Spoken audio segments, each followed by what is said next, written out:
अस्सलाम वालेकुम viewers, welcome to my YouTube channel. उम्मीद करती हूँ आप सब खैरियत से होंगे।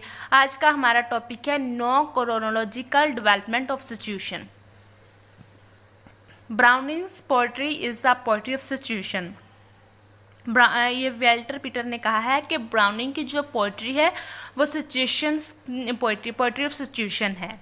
ठीक है, उसके बाद द सिचुएशन इज स्टैटिक। जो सिचुएशन है वो स्टैटिक होती है as there is no external movement, और उसमें कोई एक्सटर्नल मूवमेंट नहीं होती, but there is intense internal movement, लेकिन उसके अंदर इंटेंस इंटरनल मूवमेंट होती है। And the incident taking place are entirely, और जिसमें इंसिडेंट पाए जाते हैं वो इंटायरली होते हैं incident within the soul, within soul के साथ इंसिडेंट होते हैं, विद इन सोल के साथ होते हैं।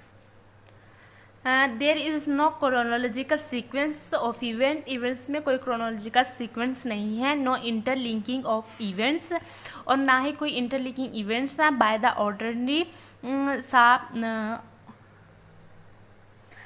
ऑर्डरली लॉज हैं ऑफ कॉज एंड इफेक्ट्स के।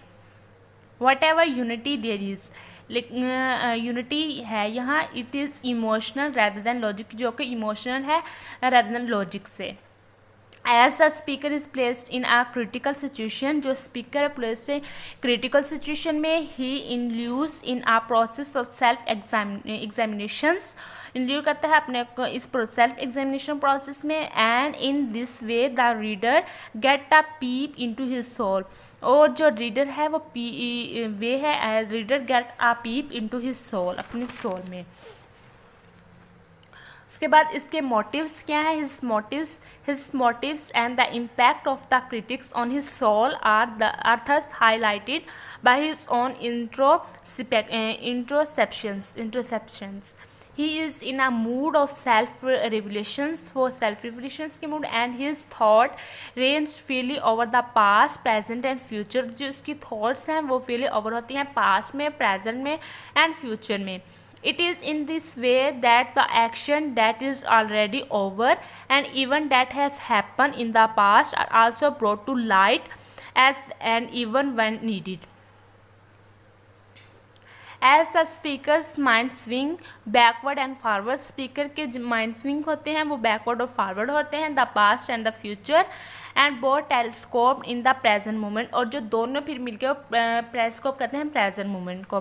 There is a zigzag backward and forward movement, तो इसमें जिगजैग बैकवर्ड और फॉरवर्ड मूवमेंट होती है corresponding to the actual thought process, जो कि कोरस्पॉन्ड करते हैं एक्चुअल थॉट प्रोसेस को। In this way show the clash of ideas and motives, इस वे में जो क्लैश आइडियाज के show the clash of ideas and motives and the soul of the speaker is laid bare before the readers. Browning thus achieve a higher and deeper reality, achieve करते हैं higher and deeper reality को, greater psychological variety than is possible for those who deal with the external action alone.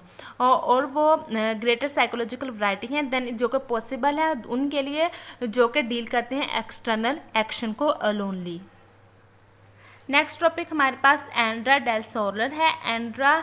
Andra reveal not only his own character but also that of his wife Lucrezia. Andrea ने सिर्फ अपना character को ही reveal नहीं किया था, उसने अपनी wife Lucrezia के करेक्टर को भी रिवील किया था।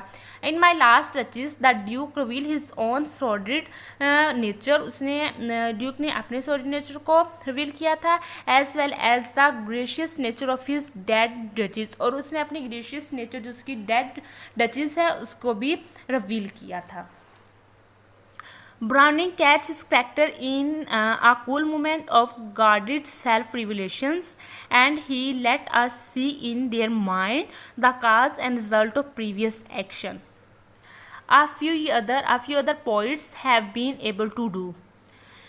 In his most successful poem, Browning presents a character in a condition of pause and make it clear to us by means of his soliloquy or continued address how he got there.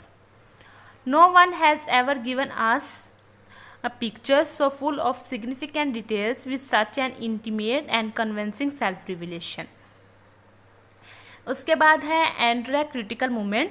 In Andrea सैल्यू against the critical movement in the life of the painter has arrived इसमें again जो है critical moment of life को painter का जो कि arrive है when he must unconditionally surrender his beloved wife to his paramours waiting for her outside, जो कि भाई उसकी वाइफ उसकी वेट कर रही थी उधर। In such a critical situation Andrea sit for a while, वो कुछ अरसे के लिए बैठ जाता है with his beloved wife Lucrezia के साथ, and through his self inspirations, उसके सेल्फ जो इंस्पिरेशन है, we came to know what is happening to his soul, फिर हम जानते हैं कि उसकी हैपनिंग सोल के साथ क्या हुआ था। तो ये था हमारा आज का टॉपिक। उम्मीद करती हूँ कि आपको आज की वीडियो पसंद आई होगी। पसंद आए तो वीडियो को लाइक कीजिएगा, शेयर कीजिएगा, चैनल को सब्सक्राइब करना मत भूलिएगा। Thank you.